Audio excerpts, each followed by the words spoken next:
पण मग याच तुमच्या राजीनाम्याच्या नंतर अशीही चर्चा होती की तुम्हाला लोकसभेत उतरवलं जाणार, तुम्ही तिकीट घेणार, लढणार, ह्या सगळ्या चर्चा कुठून आल्या?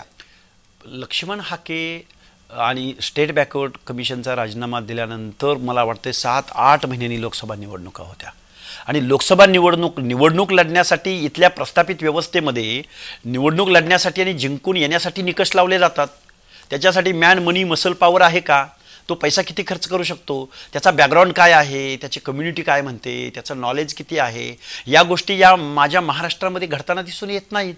या महाराष्ट्रामध्ये गुटखावाला, मटकावाला, रेतीवाला, पैसेवाला या लोकांना तिकीट दिली जातात। त्याला संविधानाची माहिती असो अथवा नसो, कायद्याच्या सभागृहामध्ये लोकप्रतिनिधी जे निवडून गेलेले आहेत, या लोकांना ओबीसीच्या रिझर्वेशन विषयी, सामाजिक न्याय हक्काविषयी ठाम भूमिका घेताना मला एकही लोकप्रतिनिधी या माझ्या महाराष्ट्रातला दिसत नाही।